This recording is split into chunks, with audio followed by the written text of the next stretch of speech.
Wow. Greetings, everyone. Welcome back to the Truth Show. Um, we have a special guest in the building. When I always come on the podcast, I always talk about your health. Your health is a top priority, and we as a people need to take our health serious. And we must understand that we only get one, and we must control that one. We are what we eat. We don't have to be that, but we have come to accustom just eating to survive, and we have just come to accustom as far as allowing people to tell us what to eat without doing their own research. So I have a special guest in the building. She's going to go into her life story, and she's going to go into, we're going to go back and forth with questions, and so you guys can just zoom in whenever you get the time. Thank you. You got the floor. Hey everyone, my name is Brittany Dickerson, but a lot of people know me as Nikki, all my friends, all my family.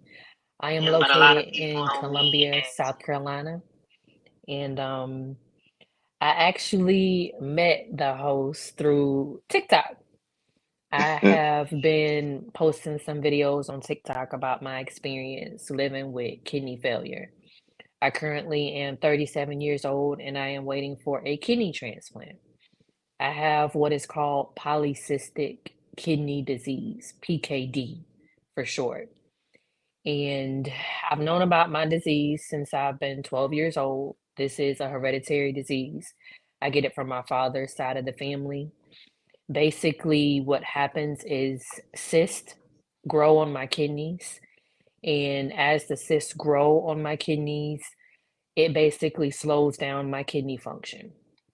Typically, my kidney disease is not considered to turn aggressive until you get, excuse me, y'all, that soda. Um, it's not considered to turn aggressive until you get older, but me having high blood pressure contributed a lot to my disease becoming aggressive much earlier than we expected it to. So I started seeing a decline in my kidney function in 2017, 2018, and I was able to manage my blood pressure with a very, very good doctor in Charleston, South Carolina. She was able to buy me a few more years without dialysis.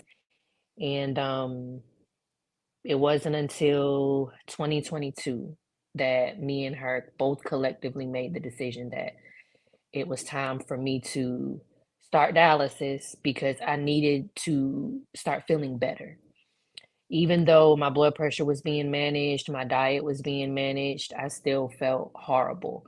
And I started peritoneal dialysis, which is called at home dialysis, which is where they put a catheter in your stomach and you do dialysis every day yourself. They send you out all of your supplies. They send you out everything you need to perform dialysis on yourself at home. It does not include your blood, it just has to do with fluid and a sugary type of solution that you fill your belly with that basically absorbs all of the toxins in your body, and it dwells in there and it sits in your body for a specific amount of time and then it drains out. You either do it manually or you use a machine to do it for you. But nevertheless, I did that for about a year and a half, and then I actually had an infection. I caught an infection, a really bad one, and I had to switch over to being a hemodialysis patient. So I go to the clinic 3 times a week, Monday, Wednesday, Friday. I have a catheter in my neck. I can show you guys. This is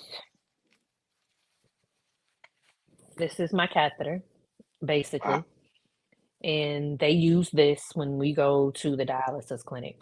Now, a lot of other people that are on dialysis, they have either a fistula or either a graft in their arm. But because I'm still dealing with my infection and because I'm underneath management to make sure it's completely gone, I have this for right now. But once my infection is completely gone, completely eradicated, then I'll get rid of this and then I'll get a fistula or a graft in my arm. But Um, at this point, from what I've been experiencing, it has been a journey, and my Mm, TikTok experience and videos have been kind of highlighting what my experience has been, especially when it comes to dealing with healthcare professionals. And I live in South Carolina, and I can say that the racial disparity is very, very real. What you encounter with doctors um, is very much because of the color of your skin, and it's very much because of where I'm located. And it's not all doctors, of course. Just like you can't say that, all men are a certain type of way or all women are a certain type of way. Not all doctors are a certain type of way, but what I have encountered has been more on the negative side than it has been on the positive side for my kidney journey. mm. Wow. That's wild as far as that, because it just takes me back to how they did Martin Luther King when he got shot. Mhm, Um, a lot of people don't know he died in the hospital instead of on the balcony. And the story is that one of the nurses spit in his face, and the doctor put a pillow over his head to kill him because of your skin color.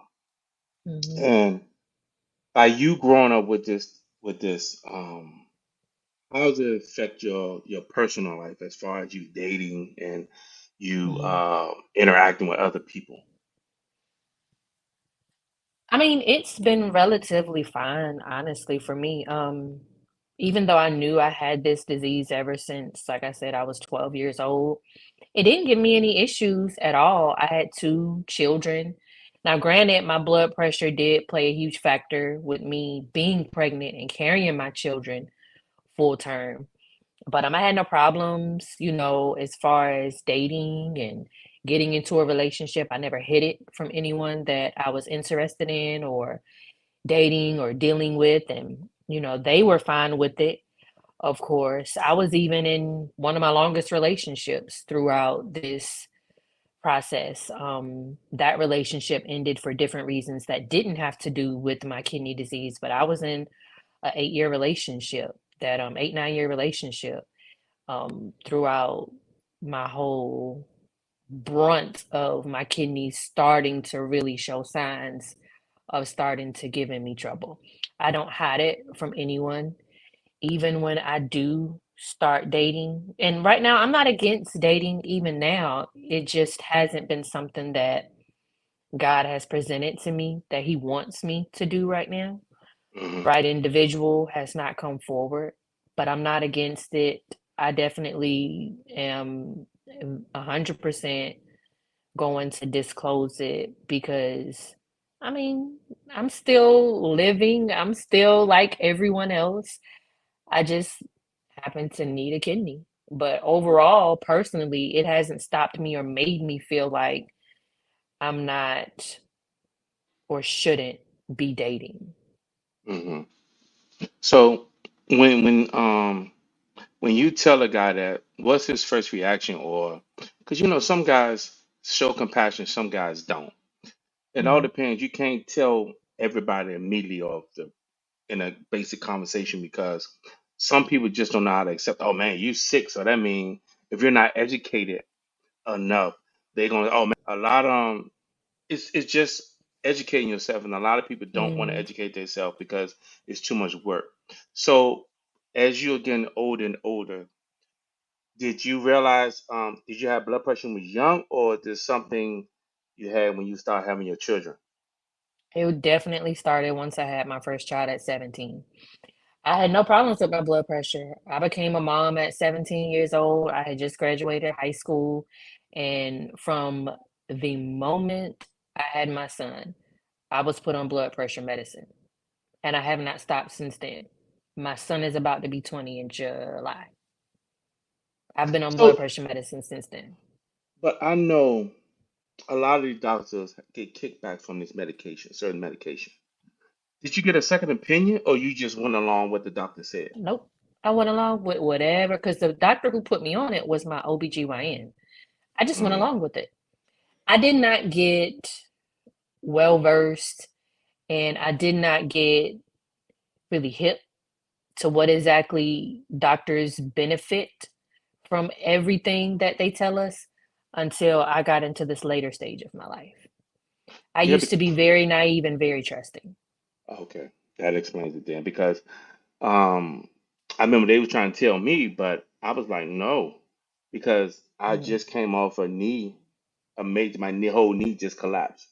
So and I had to get a whole new knee, and the doctor told me I'm gonna be on blood pressure meds for the rest. I said, you're a liar. I said the truth is not in you, because like I told my new doctor, because I told her I didn't want her anymore. I told my new mhm, doctor I'm trying something different. I don't want it, because these pills, the Citalopram and all them, help in one thing but damaging the other. So like I told him, I said I don't want to be on this stuff because it's going to affect my kidneys down. If I take it for 5 years or more, it's going to start affecting my kidneys. mhm, So I told him that I'm doing everything herbs, and we from the earth. Why not take stuff from the earth? So mhm, I drink a lot of high blood pressure tea, and I deal with a young lady named Tasha. She has nothing but herbs, and she give me stuff specific for the stuff that I need. mhm, But at the same time, I know these doctors look at everybody as a number, especially down in the South. They definitely don't want to give you the proper care. They definitely gonna give you the proper needs. Your make things comfortable for you. They're gonna make everything rough for you. So um, down the south, anywhere, it's just that now that they're not even focusing on you. These doctors, they get this money from these other organizations, and they just tell you, yeah, you need this, you need that. And a lot of people don't understand. So they would yeah, constantly take this medication and thinking they got high blood pressure, or they're diabetic, or they got, like, I've read several times where the doctor told a couple of patients that they had cancer, but he was getting a lot of kickback from the mhm. chemo treatment. Oh yeah. So yeah, so they found out by 10, he done killed about 30 people by the time they found out that this stuff was going on. So it brings me to the movie John Q. Now, Mhm, John Q, Denzel Washington played in the movie. His son was healthy. He had a job, and when he had the job, he didn't know the job was not paying his insurance. So they weren't paying the whole thing what they supposed to be paying. So pretty much when his son fell out on the field, he didn't know what to do. So he took him to the hospital, and that's when, well, what kind of insurance he got? That's the first thing they're gonna look at you, and they're gonna treat you mhm. by you. What Your kind of insurance? If you insurance. got Medicaid, they're gonna take their time with you. Mhm. So with your situation that's going on, how do you keep yourself motivated, and how do you keep people around you don't want to feel sorry for you, but to still show compassion? Um, what I will do is I'll say that I let the discernment that God has given me kind of lead me and kind of Hmm. guide me throughout this entire process. I did not have the best discernment. Um, I low key might not have really had no discernment prior to my kidneys failing. This Hmm. journey of my kidneys failing and me going through all this has not only helped me to learn about myself, but it's helped me to learn about just my relationship with God. Hmm. And He has been doing this thing with me where He's been removing and adding people that are of value and of no value throughout this entire process for myself. So I can't say that I am within my own will directly choosing and knowing who to have in my life at this point, but Hmm. God more so is showing and putting people in the prospective places in my life so that I know that they have value or that they don't. have value. And he's been doing an awesome job at it. And it's been giving me peace. I have peace about it. I have peace about my circle. I have peace about where I am right now in my life. I have peace about who I am as a woman, who I am as a mother, who I am as an individual. Because prior to kidney failure, I was a lot like everybody else. I was working my 9 to 5, Monday through Friday. Granted, great job, good benefits, good pay, but I was living on a cycle, Mm-hmm. living on a never-ending cycle. And with me having to slow down because of my kidney failure, it's got me to a point where I looked at, like, if you close your eyes today or tomorrow, would you be satisfied with who you are? You know what I'm saying? Mm-hmm. As an individual, would you be satisfied with what people have to say about you, the memories people have of you, what you did with your time and with your life? Would you be satisfied? And I wasn't satisfied because I was just working to pay bills, doing what I thought needed to be done, of course, doing right by my kids, making sure Mm-hmm. they had everything that they had. And myself was nowhere in the equation. I was working a job that paid the bills, but there was nothing in it other than that.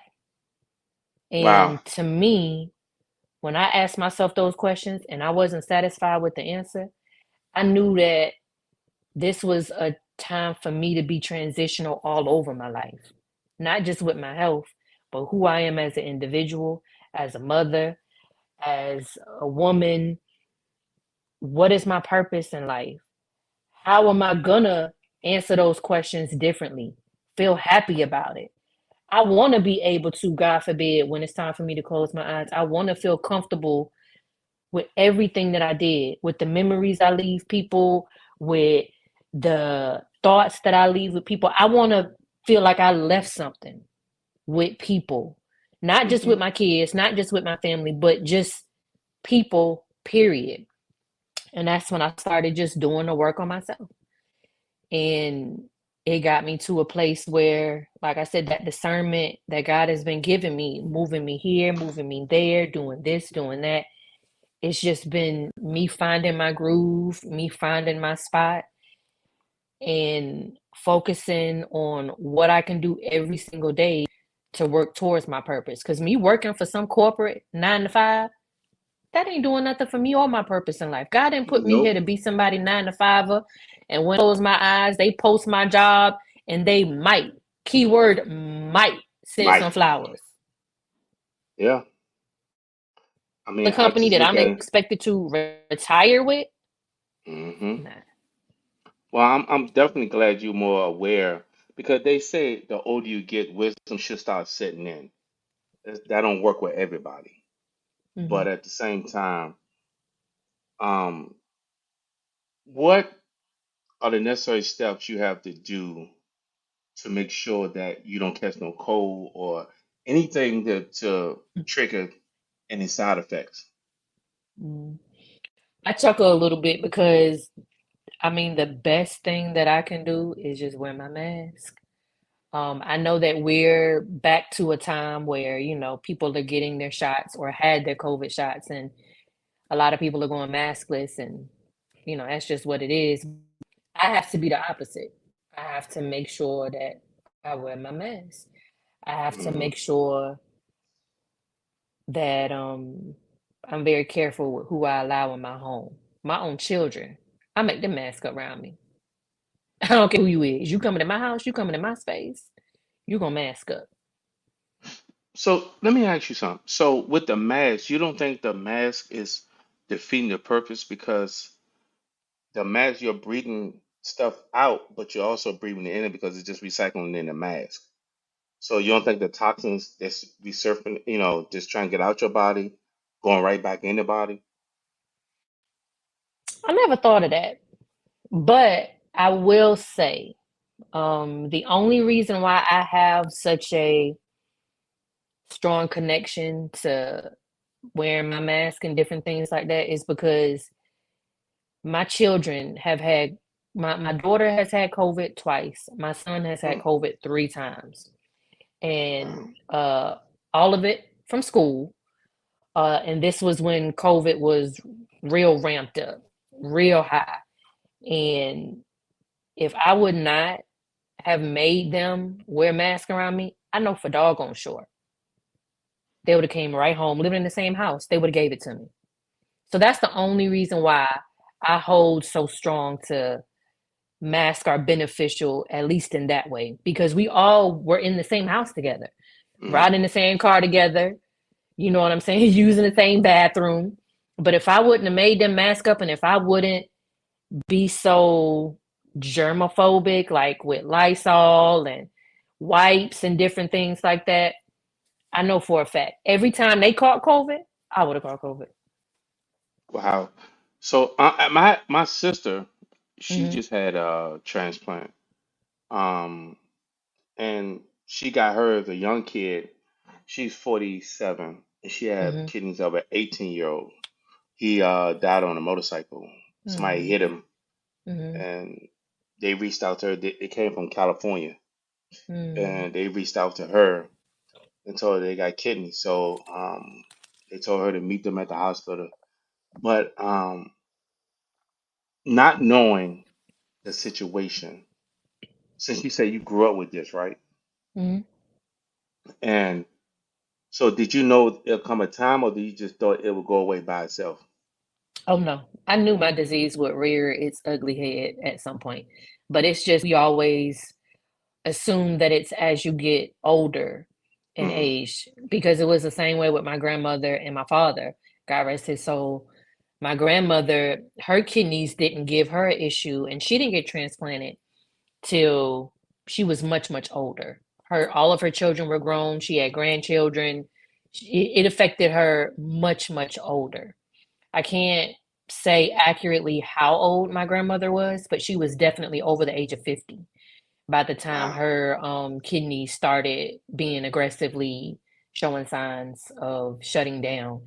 And with my father as well, my father um, passed away. He was, his kidneys were shutting down. He was already showing signs of kidney failure, but he hadn't yet started dialysis. And my father was almost 50.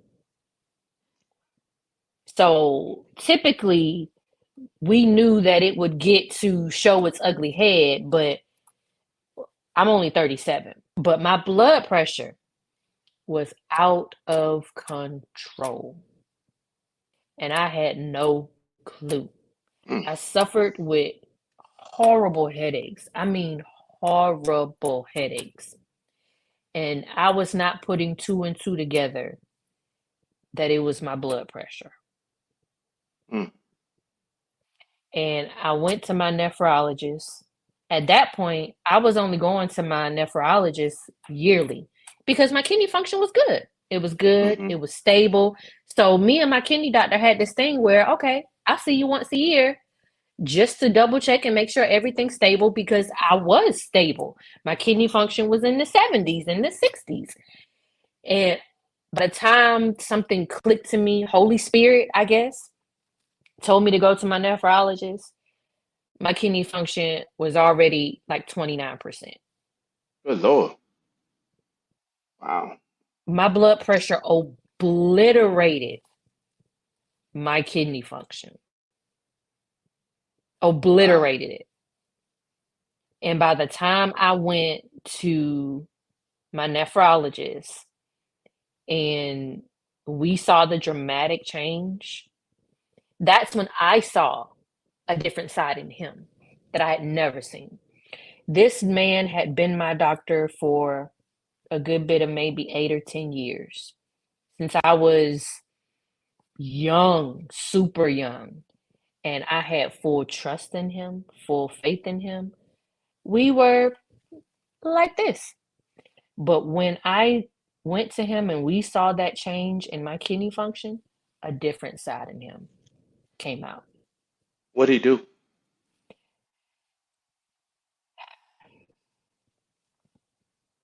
What didn't he do?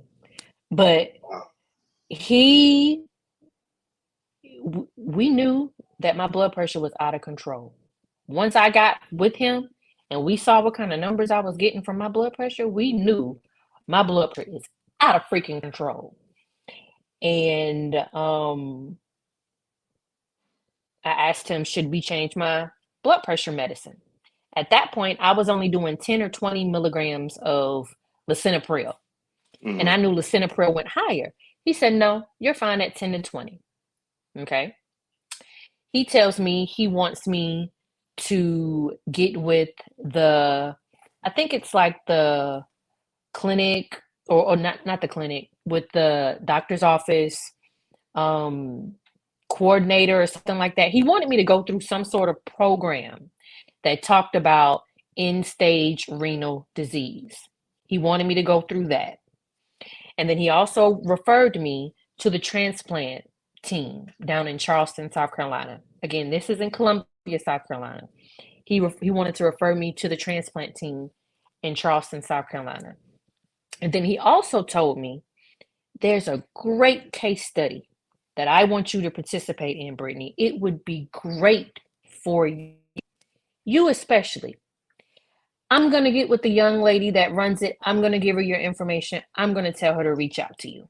Okay, That sounds cool. shady. That sounds real In the shady. meantime, in between time, I went to the class that he told me to go to for end stage renal disease. That was the most morbid class I had ever been to in my whole entire life. After going through that class, you would have thought you might as well need to go ahead and pick out your casket, tell your mama and daddy what to bury you in, and go Mm. ahead and do your last will and testament. That was the most Wow. morbid program I have ever been through. Ever.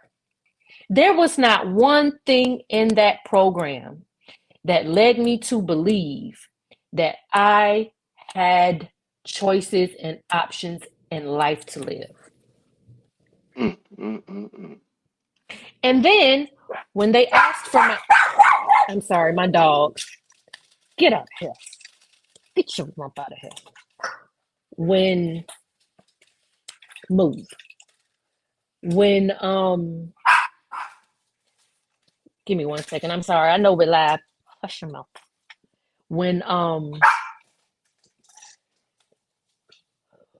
then when the doctor got me connected with the young lady that was running the case study that he said I would be so great for, Mm-hmm. she said, Ms. Dickerson, this would be great for you. I'm going to go ahead and send it all to you. I'm going to email it to you. You look over all the information. Let's touch bases. Great. When I looked at that case study information from top to bottom, that was nothing more than a glorified guinea pig case study. Wow. Mm, mm, And when mm. I say guinea pig, I mean guinea pig for somebody that's damn near already about to die. That's the type Wow. that's the type of case study that somebody who damn near on their way to meet Jesus and they just want to see if a miracle is there. That's the kind of case study that this man signed me up for. Not only could they not, of course, guarantee that I would receive the same medicine weekly, they also outlined that the medication I would be getting would damage my liver and damage my liver so much to the point that I would then, in turn, need a liver transplant. Okay. Then, on top of it, they also said that there is a chance that the cysts that are on my kidneys could multiply or burst. Okay. So, this doctor, again, that had been my doctor for years, that I had complete faith in, recommended me a early 30 something black woman who would want years and years of longevity of life ahead of her. You think I make a great candidate for something like that? So he John Q you then. That's what it sounds like. He have you seen the movie John Q? Yeah, he And literally mm, thought I would be great, raved wow. about it to me. I just want to let you know we're at the 30-minute mark, so you want to keep going? Yeah, sure. Okay. But as Great. far as it's just the fact that he wanted you to get comfortable with him, and he just switched totally up on you because that's what it sounded like to me that he been with you ever all this time, and now he gonna switch up on you. So he saw an opportunity for a money grab. Hmm. That's all. That's all it was. It was just a money grab for him, and that way he knew he had a kickback. And this is why I tell people, you really got to fight for your own health. The Yep. doctor could tell you anything Anything. because they would tell you anything to put that fear in you. And once they put that fear in you, you're gonna be like, "Oh my God, I got to do this." The doctor said. The doctor said. No, you got to fight for your own because you're just a number to them now. Now you got some doctors that care, but they're very few hard to find. Hmm. So just tell all this. How is your like your sleep pattern? How does your body move as far as do you hit pain all the time or do you just you know just like normal? What I will say is every kidney failure patient is different. Hmm. For me personally, again, everybody is different. We all look different. We all have different side effects. We are similar in some ways, but everybody carries this journey differently. For me, I can sleep. I can sleep my butt off. I don't have no Hmm. problem going to sleep at all whatsoever. Pain, yes, I do experience some kidney pain, back pain, but it's not to the point where I'm man down, so to speak. Hmm. I don't get man down. It's not where when I start feeling pain where I'm like completely out of it. I can't move.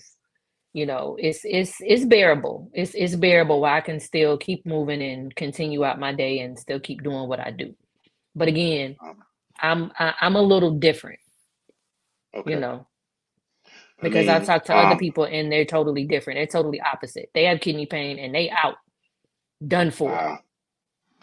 I mean, have you set your kids down to tell them both sides of what can happen, what could possibly happen? Um, because sometimes um, kids don't understand, and Hmm. sometimes you have to literally break it down to where a 3-year-old can understand. You know what I mean? You could be 25, 30 and still not understand because all they Hmm. thinking is, I'm gonna lose my mama. I'm gonna lose my best friend. Hmm. So have you had that conversation with the kids yet? No. The no. I haven't felt like I had to have that conversation only Hmm. because I know that God is going to help me to see the other side of this. You know what That's I'm right. saying? I've been given a promise from God about my health. This health crisis is not meant to be what takes me to meet him. Okay. You know what I'm Hmm. saying? Hmm. God has already told me that. I do believe that there is a part of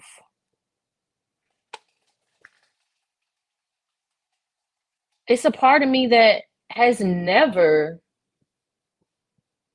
considered that I would die from kidney failure. Honestly, I've never considered that. It's just your Even fate. yeah, even through the surgeries and being laid up in the hospital and the different things I've been going through, it's never it's never been a thing in my mind where I'm like, okay, God, this is it.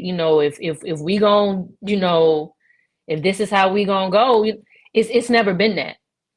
I've never had that conversation with God because God, like I said, his word never returns void. He's already told me Amen. Amen. what you know what this kidney failure experience is meant to do. This is to grow me. This is to shape me.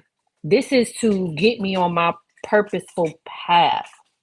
This is not meant to take me to meet him. You know what I'm saying? Hmm. It's never Oh, it's never occurred to me. So I've never had that conversation with them because I've never had that conversation with God. Like we've never had that conversation. Who is your really like your cheerleader as far as your support team? I would say my mother and my best friend. My mom has been my biggest cheerleader, and she's been there since I was born. I was born premature. I've been fighting for my life since I came into this world. Mm, I was born at 6 months. I was born 2 pounds, 10.1 ounces. mm. The doctors did not think that I was going to make it at all. Being 2 pounds, my mother had me and my brother prematurely. My brother at least got to over 7 months, but I was 6 months and 2 pounds, 10.1 ounces. My mother has seen me through being asthmatic as a child. I caught pneumonia when I was in the fourth grade, so much to the point that I was hospitalized because I developed fluid in my lungs.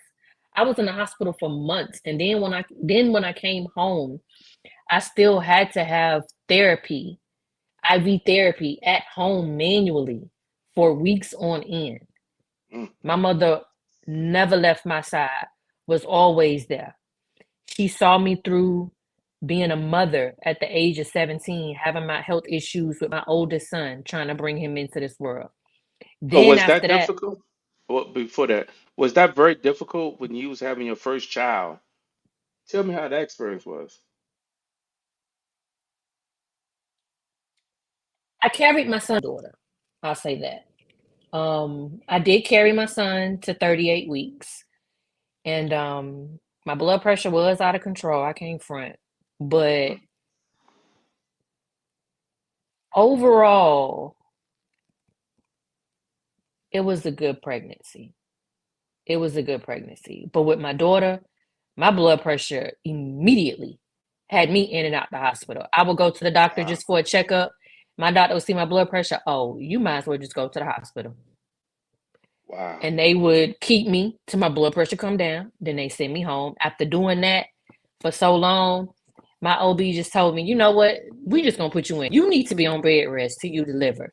So I was on bed rest for a good 7, 8 weeks before I finally got to 37 weeks, and we did a C-section with my daughter.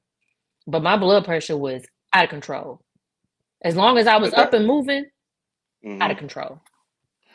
do high blood pressure run in your family, or is it just something that It it runs does. My hidden? mother has been on blood pressure medicine since she had her children. My grandmother, since she had children. My mother had really bad preeclampsia with both me and my brother, which is why she never carried us to full term.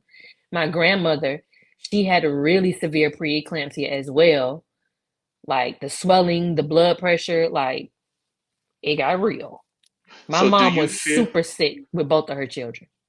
do you feel like it's going to affect one of your kids? Well, my son, he has the same kidney disease as myself. My daughter, we don't know yet, but my son, he has the same disease as myself, but with the high blood pressure. So far, my son, he has pretty good high blood pressure. With my daughter, if she chooses to be a mother one day, I mean, it's a possibility. Mm. Wow. So are you doing anything as far as taking like herbs? Are you connected with someone that can give you like herbs that try to wean you off of that medication?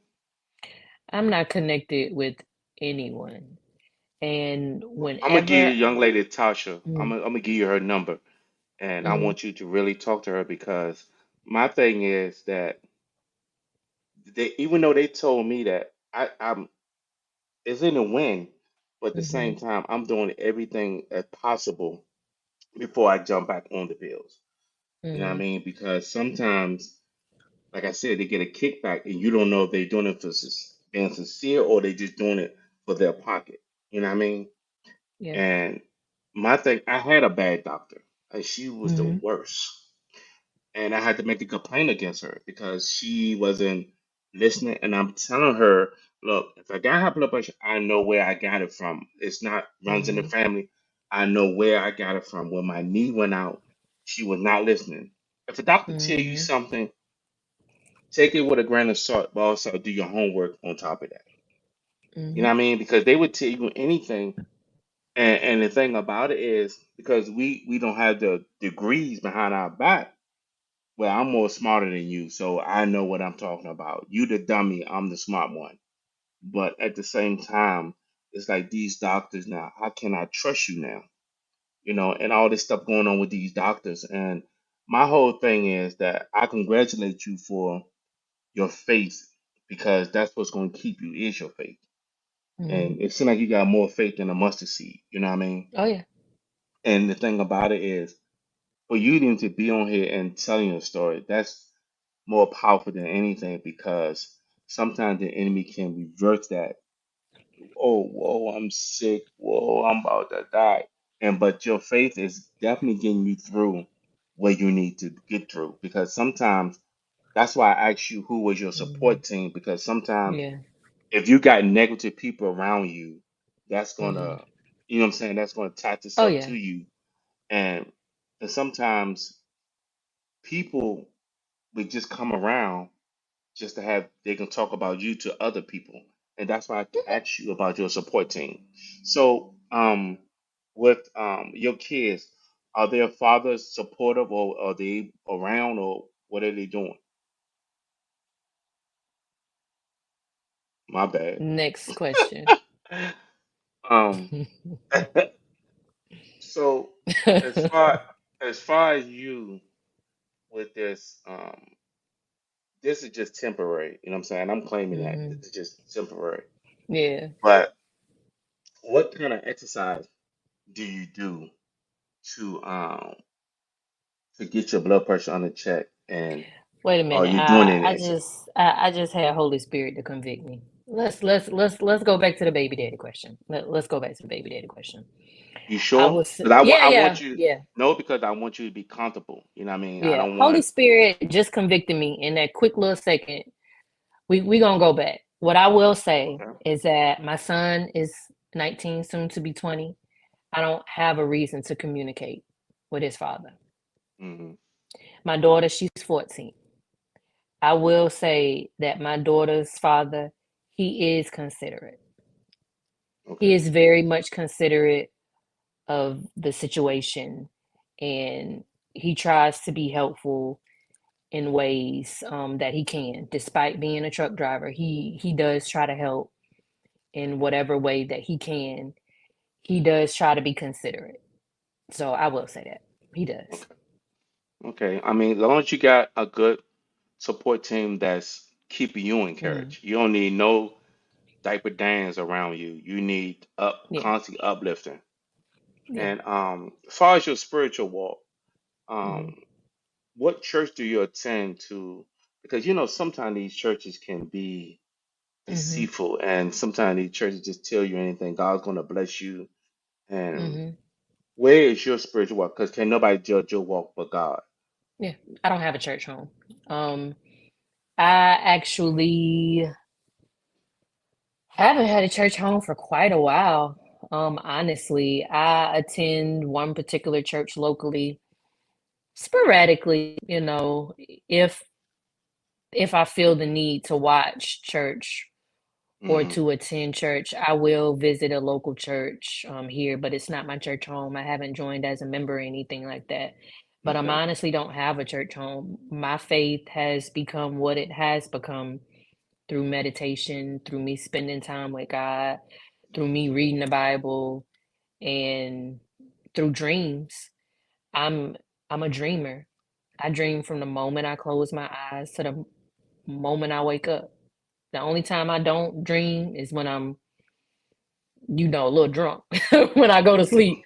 But other than that, um, I dream constantly, and God has been showing me that's how we vibe.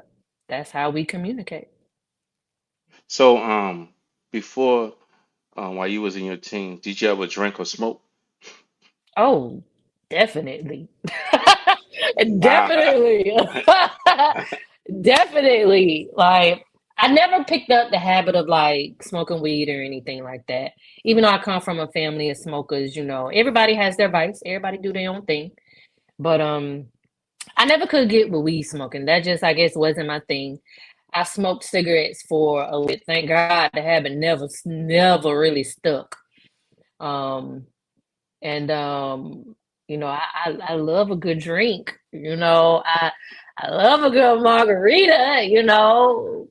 But I definitely partook. You know, definitely. So, you're not doing that now, are you? Nah.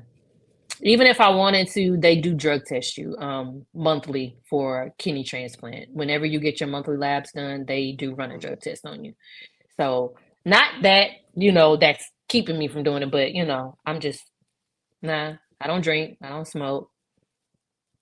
Okay. I'm just sober. So, what made you, at this point, when did you start taking it seriously about your sickness and your health? Mm, I would say when I saw that huge drop in my kidney function, when I went to the doctor, when I finally two pieced it together and figured out that I might need to go see my kidney doctor, and we realized that my kidney function as a whole had dramatically decreased, that's when I was like, okay, it's time to it's time to do something different. But I can't say it was too late because I did switch doctors, and I do believe Mhm. that if I would not have switched doctors because of that doctor, if I would not have switched doctors, I do believe that my kidney journey would be totally different. Yeah, But you I did probably, yeah. switch. Yeah, I would have been way worse off. Way worse off. But the fact that I changed doctors and we were able to build a relationship together where we were both on the same page, where we were both making decisions for my health, not just you and I'm supposed to follow. No, no, no. That's not what we doing. What we doing is we coming to the meeting of the minds. We are agreeing that what you say and what I think are here. That's what we're doing. And she helped me to ride my kidneys out for about 3 more years before we got to the point where we made the call together that okay, it's time for dialysis. Let's go ahead and start. Mm. I mean, just alone, I can't imagine just hearing that. And the first thing would come in my mind, how do I explain this to my kids? I'm bad Mm-hmm. enough I'm dealing with it, but it's just the fact that how can I even start this conversation off with my kids? Because the first Mm-hmm. thing they're gonna think, oh, my mommy gonna die. And um sometimes it affect the kids to a point to where Mm-hmm. they don't realize it affect the kids until they get in school or their behavior change. And if you sit down with them, sometimes they'll be like, I don't want you to go. Mm-hmm. And that's why I asked you, did you have that conversation? Because I don't want to get to a point, God forbid, if you did get sick and you didn't have that Mm-hmm. conversation, not prepare them. You know what I mean? Yeah. Because sometimes um, things can happen, Oh, of and course. sometimes you gotta prepare people because, like, when my sister died, it was Mm-hmm. abruptly. It Mm-hmm. wasn't I had time to say goodbye or he had a conversation. It was abruptly. She had a no good husband. Mm-hmm. He the doctor she said she had leukemia, and the doctor told her this environment is good for her. Do not move her. Mm-hmm. And he so selfishly thought about himself, and he took her to Tennessee, and that's Mm-hmm. when she died. So Mm-hmm. I never got to say goodbye. And sometimes, as an individual, we don't know how to deal with death, especially if someone's Yeah. close to us. Mm-hmm. Um, and some kids of today, they're losing their parents. And this is why a lot of kids today are acting out because they never got to say goodbye or got to say, Mommy, I love you. And Mm-hmm. um, and then sometimes it don't affect us until we get in our adult time. But Mm-hmm. with your faith is awesome. Your faith is definitely um up there, and Yeah. that's what moved God is faith. You know what I mean? Mm-hmm. That's what gets his attention is faith. But at the same time, is it hard for you to get life insurance, or is it hard just to get any kind of insurance at all? Oh yeah, it definitely is. But thank goodness for my mother. She's had this one particular policy on me for quite some time that I'm, God forbid, I'm now out of the waiting period. Mm-hmm. So God forbid, for pre-existing. Let me be clear. So if God forbid, if anything were to happen to me, the policy would be viable for her to make arrangements for me because she's had it for so long. You know what I'm saying? Mm-hmm. But for me individually, the last time I had life insurance that was decent life insurance that wasn't costing me the world and all or wasn't outright flat out denied was when I was working for Colonial Life myself. And I had employee policies that were life insurance as well as I think I had a medical bridge policy. But yeah, those were the only policies. And even then there was pre-existing waiting periods for them, but they didn't do a deep dive. Underwriting didn't do a deep dive into me because I was already an employee, if that makes sense. Mm-hmm. Versus if I was just somebody walking off the street, underwriting gonna want to know all these questions and want to know all this stuff about your medical history. But as you say that, it's ironic because it happened with my father like that. My dad, like I said, he was going through kidney failure. He just hadn't started dialysis yet. But my father, he was one of those people where he managed his health on his own terms. Mm-hmm. And even though the doctor was saying you need to do dialysis, even though his body was giving him signs and symptoms of you need to start dialysis, he told me out of his own mouth, I am not gonna do dialysis. I'm not. The last time I saw my father was December 25th, 2007. That was Christmas Day. And I went over to my grandparents' house. We ate together, and I noticed that his body was changing. He was retaining fluid. My father had never been a heavy man, never had any weight on him. He was always a fit man. And I noticed that there was some changes weight wise in his face and his stomach. He had a little gut. Never ever had he ever had any of those signs of weight on him. And he downplayed how bad his kidneys were. Um, and he told me that same day that they wanted him to do dialysis. He said, "But I'm not going to do dialysis." And we parted ways. And ironically, as he was walking back in the house and I was getting in my car, to this day I can't figure out what it was, but my eyes wouldn't. I couldn't stop looking at him. I watched Mm-hmm. him walk away from my car all the way back into my grandparents' house. It was as though my soul was registering that that would be the last time I would see him alive, but I just didn't know it. Nevertheless, fast forward January 7th, 2008, and I got a call. I had just gotten off work, and my mother called me and told me that my aunt called her and told her that my dad had passed away to meet her at the hospital. And I went and I met her at the hospital, and my grandfather said that he tried to wake my father that morning, and when he called his name, he didn't move, and he touched him, and then he slumped over, and that's when he realized that he was unresponsive, and they called the ambulance, and basically once they got him there, they pronounced him, and they weren't really sure what was going on, what made him die, so they did do an autopsy, and a couple days later, they told us that it was a heart attack. Um, and we sent him to a local funeral home. They had done got him together, got him dressed. We had done set a date for visitation. We had done set funeral arrangements. He was dressed. And the funeral home came and they told my grandfather that the life insurance policy that he had, there was an issue with it because the medical examiner, when they did the autopsy, they realized that he had, kidney failure.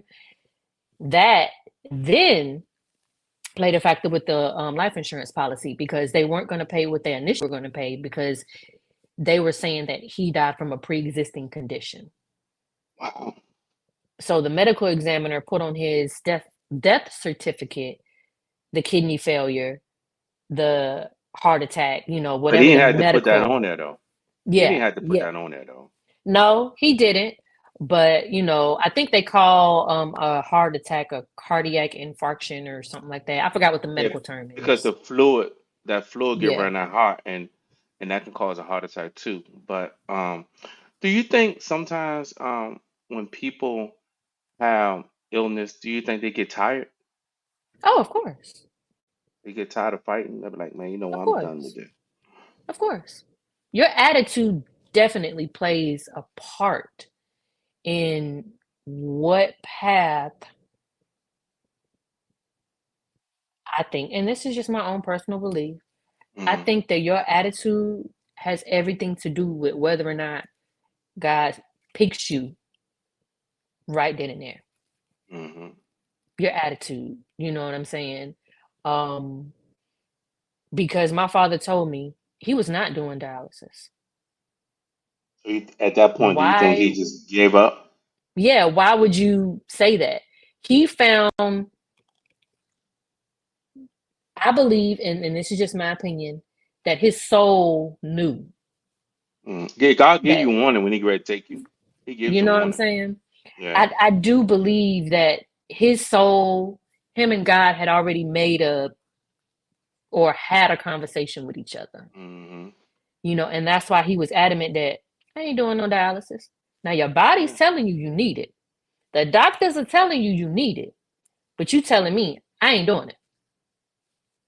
Yeah. I think To he was just me, tired. yeah, I feel like he found a better Peace. solution. Yeah, he Yes, found peace. he found a better solution. And his solution was that he didn't want to do the physical world no more. You know what I'm Hmm. saying? And he made peace with that. Because even my grandmother, the crazy part about it was the same day the night before my father died, my father called me. I had been gone all day. And when I got home, my grandmother told me, she said, your grandfather been calling her your daddy been calling her all day for you. So my first mind, and I'm just being as transparent as possible. Oh my gosh, I gotta go to work in a little bit. What do he want? I gotta go to sleep because I was working third shift at that time. So I said, let me call him back. And this is exactly my mind. Ugh, what he want? Granted, I love my father to the moon and back, but having to come in and call somebody and kiki on the phone, I wasn't trying to do that. I was trying to come in and go to bed because I had to go to work at 11 o'clock. So, nevertheless, I picked up the phone, I called him, and we talked for a little bit. I had to go to work, this, that, and the third. We, just did small talk or whatever. And my son was in the background because he was about 3 years old at the time. And he said, that's Sincere? That's my son's name. And I said, yeah. He said, let me talk to Sincere. So I put my son on the phone and I started going off, getting myself ready to go to bed to get some rest. So my son brought me the phone back and there was a dial tone on it. My daddy had already hung up. So my spirit told me, call him back. Me, fuck it. I'm going to bed. I got to get up in a little bit. I'm not going, like, no, I'm tired, Up the phone. I didn't think twice about it. And lo and behold, I went to work. I worked my whole shift. Came home, took a shower, got in the bed. Hadn't been in the bed for not even 2 hours when my mom called me and told me that my aunt had called her and that I needed to go pick my brother up and meet her at the hospital. Mm. Do I feel as though he had peace? I do, because my grandmother told me that my dad didn't come in the house that night until like 3, 4 in the morning. He was just sitting outside on the porch. Yeah, he made peace. He was him and You God was know? having that conversation. Yeah. Like You know you what I'm know I'm coming saying? for you. So, and to be Yeah. honest, you have to look at it. Who wants to be on Mhm. this earth? Ain't nothing but grief, craziness. Who wants to be in this earth? You know what I mean? Who wants not want to be on that spirit realm? You know what I mean? That your life is in a better place than being here on this earth. You know what I'm saying? Ain't nothing but sickness, sadness, killing. all this stuff that's going on. But I mean, as far as, are you able to work? Are you able to, still sustain with the kidneys? I'm sustaining through my social security, honestly. I haven't been working since 2021. As soon as my kidneys put me man down, I've been out of work. Now, social security is sustaining me, but one thing I am noticing, um, due to the economy getting more expensive, social security is not um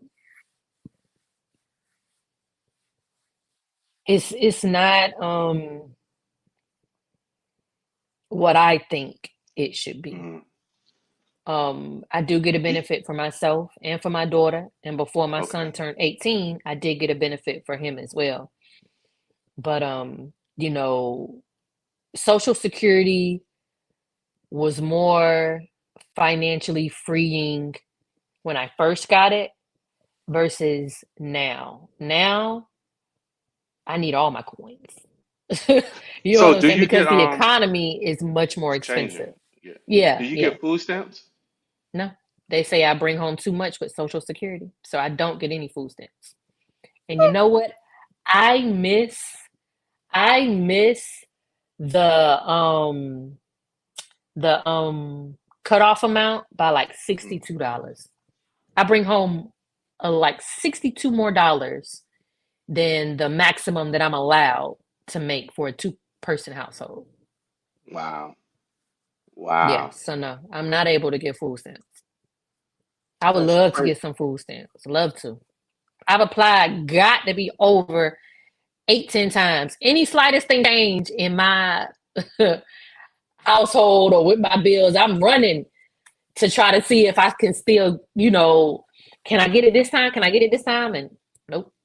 It wasn't until this But last time I applied that the lady told me, she said, I see you keep applying. She was like, you literally bring home like 60 some odd dollars more than the maximum.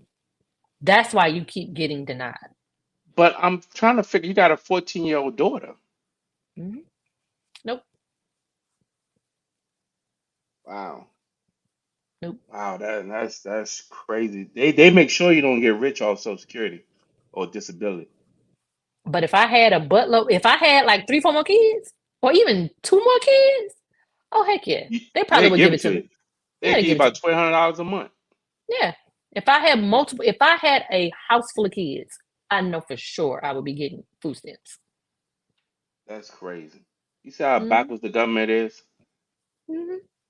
But I just want to before we get out of here, um, give your information to the people so they can reach you, the ones that want to reach out to you.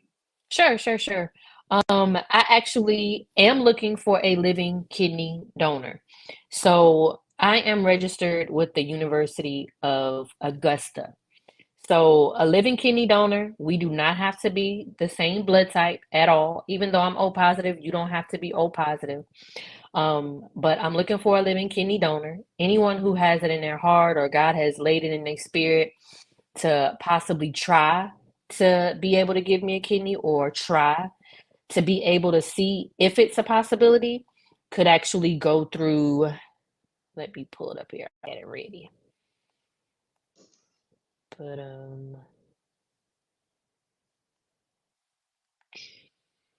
could go through the University of Augusta. Their telephone number to be reached is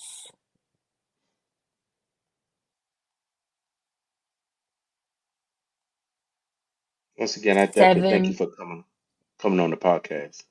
Thank you so much for having me. I really enjoyed it. I really hope that anyone that's had the time to sit down and look at it, even if you got to break it up. And hold on, are you gonna have it available for replay? I'm gonna send it to you. Okay. All I'm gonna right. send it to you. I just appreciate anybody taking the time to listen to my story, to listen to this purposeful time in my life that God has been using me for. I sincerely appreciate it. And I am super humble for the platform that you've given me to be able to do so. And again, we just met through TikTok, and this is something that came to fruition from it. But Again, I am looking for a living kidney donor, and I am registered with the University of Augusta, and their phone number is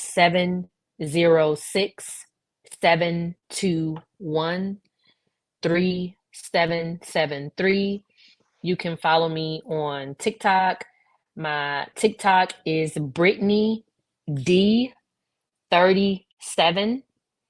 And I'm also on Instagram. You can follow me on Instagram. My Instagram is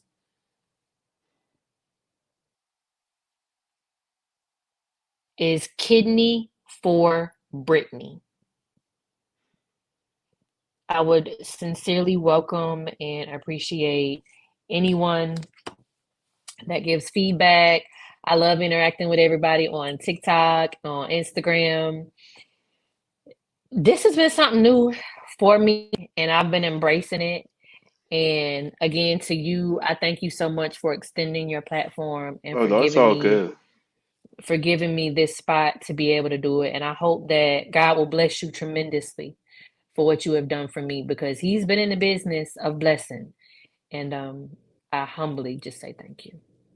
It's all good that, it's all about helping each other. That's what we here on this Yeah. earth too do, to keep each other encouraged and uplifted because we Yeah. fighting against spirits. You know what I'm saying? So even though our body get physical, it just takes me back to Job. You know what I mean? Yep. The Book of Job. Yep. And that alone should encourage you at any second because Mm-hmm. he went through it. God told him, "You can do what you will, but his soul is mine." Mm-hmm. Yep. I mean, he put boils Yep. on on this man. You know what I'm saying? All over his body. Yep. And everybody, every single body, even friends, went to him in the book of Job and even said to him, "What did you do? You must be deserving of all of this and this, that, and the third." You know what I'm saying? Like the His book of own wife Job. turned against him. His Yes, own wife. You need to curse yes, God. Are you crazy, woman? I'm not cursing God. Are you crazy? But yep, his faith, you see what I'm mm-hmm. saying? His faith. When you got faith like that, man, that's gonna move God to unbearable. Ain't gonna have no choice but to move. You know what I mean? Yep, Because he said all you have is a seed of faith of a mustard seed. A mustard mustard seed. seed is small. Mm-hmm. So the thing about it is that your faith and your encouragement when you come interact with people, that's enough right there, man. You know what I'm saying? Yeah. So I'm gonna send you everything that you need, and what I'm gonna do, Okay. when I edit it, I need you to send me all the information you just said. I'm gonna Gotcha. put it on the podcast, so that way when people go back and look at the podcast, they can see all Yeah. the information that you just sent Thank you. me. Mm-hmm. Look Gotcha. at you. Look at your Thank faith. you. That's what I'm talking about, Brett. Yeah.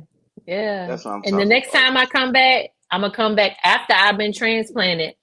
And I'm gonna come back on the other side of this so then we can share literally everything that happened from the moment I got my new extension on life. That's right. That's a Yep. wonderful thing. So give the people your TikTok. Did you get your Hmm. IG already? Yeah. Instagram is Kidney for Brittany. And TikTok is Brittany D37.